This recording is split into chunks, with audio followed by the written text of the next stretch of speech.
Hey, you too. Welcome to the second installment in my 5 segment Bible study concerning tests and trials and the very cruel tests and trials that are employed throughout the Bible. Let's get into it.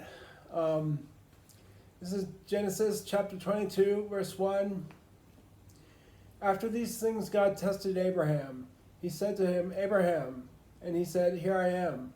He said, Take your son, your only son Isaac, whom you love, and go to the land of Moriah, and offer him there as a burnt offering on one of the mountains that I shall show you. So Abraham arose early in the morning and saddled his donkey, and took 2 of his young men with him, and his son Isaac. He cut the wood for the burnt offering, and set out and went to the place in the distance that God had shown him. On the 3rd day, Abraham looked up and saw the place far away. Then Abraham said to his young men, Stay here with the donkey. The boy and I will go over there. We will worship and then return, and we will come back to you. Abraham took the wood of the burnt offering and laid it on his son Isaac, and he himself carried the fire and the knife. So the 2 of them walked on together. Isaac said to his father Abraham, Father. And he said, Here I am, my son. He said, The fire and the wood are here, but where is the lamb for the burnt offering? Abraham said, God himself will provide the lamb for the burnt offering, my son. So the two of them walked on together. When they came to the place that God had shown him, Abraham built an altar there and laid wood in order. He bound his son Isaac and laid him on the altar on top of the wood. Then Abraham reached out his hand and took the knife to kill his son. But the angel of the Lord called to him from heaven and said, Abraham, Abraham. And he said, Here I am. He said, Do not lay your hand on the boy or do anything to him, for now I know that you fear God, since you have not withheld your son, your only son, from me. Then Abraham looked up and saw a ram caught in the thicket by its horns. Abraham went and took the ram and offered it up as a burnt offering instead of his son. So Abraham called the place, The Lord will provide, as it is said to this day, On the mount of the Lord it shall be provided. Many people have questioned the righteousness of Abraham. He hears a voice in his head that tells him to kill his son, and he has every intention of obeying. They don't consider the agony he must have gone through. He loved his only son. He didn't expect to have any more children after that. It was the end of his line. He thought his son would be killed by his own hand. The guilt he must have felt would be excruciating. This went on for 3 days. He was preparing to kill his son for 3 days. Over those 3 days, he must have been in an agony of guilt, agony of grief. As for Isaac, Isaac saw that his own father was about to slaughter him. At a certain point, he understood his own father was about to slaughter him. What Abraham and Isaac must have gone through would be terrible. It would be agony. So we wonder what God gains from such a test. Is it just a test? Is it just to confirm that Abraham has faith, or is there something more concrete that is gained from employing these tests? From God employing these tests, is there something concrete that is gained from it? I think that there is. Anyway, let's go on to Numbers chapter 20, verse 1.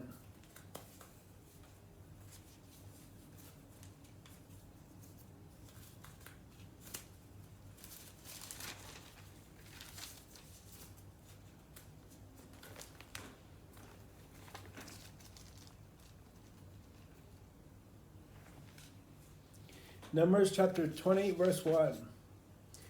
The Israelites, the whole congregation, came into the wilderness of Zin in the 1st month, and the people stayed in Kadesh.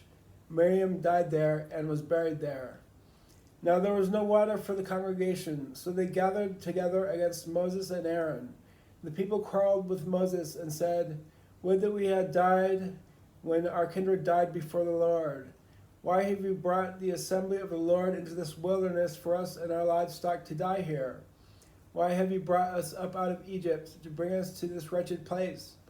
It is no place for grain, or figs, or vines, or pomegranates, and there is no water to drink.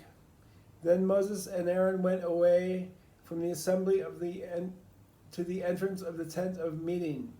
They fell on their faces, and the glory of the Lord appeared to them. The Lord spoke to Moses, saying, "Take the staff and assemble the congregation, you and your brother Aaron, and command the rock before their eyes to yield its water. Thus you shall bring water out of the rock for them. Thus you shall provide drink for the congregation and their livestock." So Moses took the staff from before the Lord as he had commanded him. Moses and Aaron gathered the assembly together before the rock, and he said to them, "Listen, you rebels, shall we bring water for you out of this rock?" Then Moses lifted up his hand and struck the rock twice with his staff. Water came out abundantly, and the congregation and their livestock drank.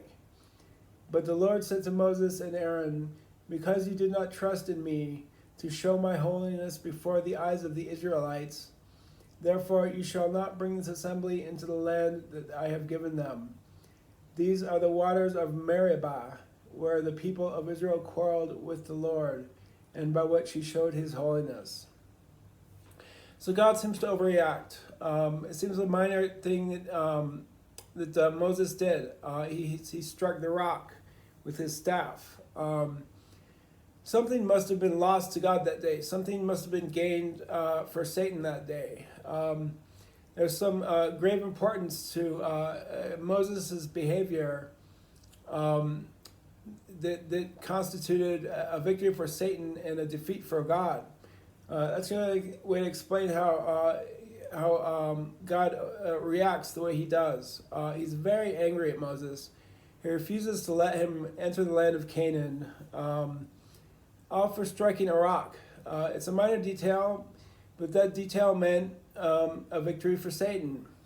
This was a test that was failed, one of the few tests in the Bible that Moses actually failed. Let's go to Numbers chapter 20, verse 1. No, let's go to Deuteronomy chapter 32, verse 48. On that very day the Lord addressed Moses as follows: "Ascend this mountain of the Abarim, Mount Nebo, which is in the land of Moab across from Jericho, and view the land of Canaan, which I am giving to the Israelites for possession. You shall die there on the mountain that you ascend, and shall be gathered to your kin, as your brother Aaron died on Mount Hor, and was gathered to his kin. Because both of you broke faith with me among the Israelites at the waters of Meribah Kadesh, in the wilderness of Zin, by failing to maintain my holiness among the Israelites. Although you may view the land from a distance, you shall not enter it, the land that I am giving the Israelites." So he's keeping up his grudge. God is keeping up his grudge against Moses because Moses struck the rock with his staff. Somehow God had a loss that day, and Satan had a victory that day.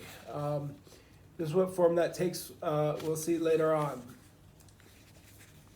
I'll stop this video here. This Bible study will be either five or six videos long. I'll continue on with the next video in this series. There'll be 5 or 6 videos for this whole series. Hope you enjoyed my video. Peace out.